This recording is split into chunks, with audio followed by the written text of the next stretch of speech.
ပညာတင်နေ့အတွင်းမှာတော့စိန်ခေါ်မှုအခက်အခဲတော့အများကြီးပါနော်ဒါပေမဲ့အဓိကအဖြစ်တော့အကြီးမားဆုံးစိန်ခေါ်မှုနဲ့အခက်အခဲတွေကတော့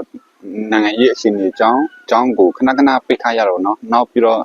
ကျောင်းတက်ရတဲ့အချိန်တွေလည်းသိမရှိဘူးပေါ့နော်အဲ့ဒီလိုနဲ့ပဲနောက်ပြီးတော့စစ်စုံနဲ့အလွန်နီးခဲ့တဲ့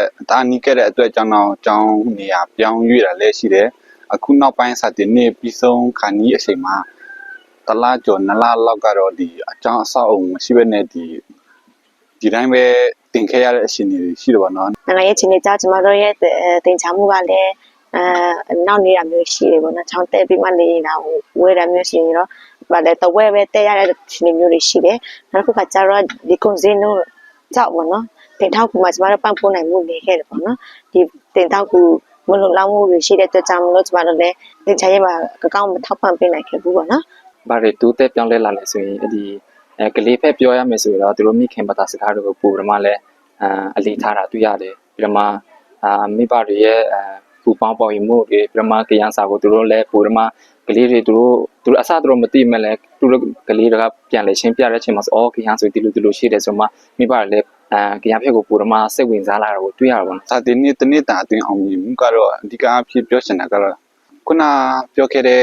အခက်အခဲတွေကြားကနေပြီးတော့စာတင်နေ့တနေ့ပြီးဆုံးအောင်တင်ကြားတင်ယူမှုတွေကိုပြုလုပ်နိုင်ခဲ့တာကတော့ကျွန်တော်တက်တော့အောင်မြင်မှုတစ်ခုလိုပဲပြောရမှာပေါ့နော်ဒီတနေ့တာအတွင်းမှာကျမတို့ရဲ့အောင်မြင်မှုတွေတော့စာကိုကောင်းမှုတင်နိုင်ခဲ့တဲ့ကတော့တနေ့တာရဲ့အောင်မြင်မှုလို့ကျမတို့မြင်တယ်ပေါ့နော်ပြီးတော့ဒီတနေ့တာအတွင်းထဲမှာဆိုရင်တော့ပထမဆလာတဲ့အခြေအနေနဲ့ပြရတဲ့အခြေအနေကကျတော့ကွာဟမှုအများရှိခဲ့တယ်ပေါ့နော်တလုံးမှမသိတဲ့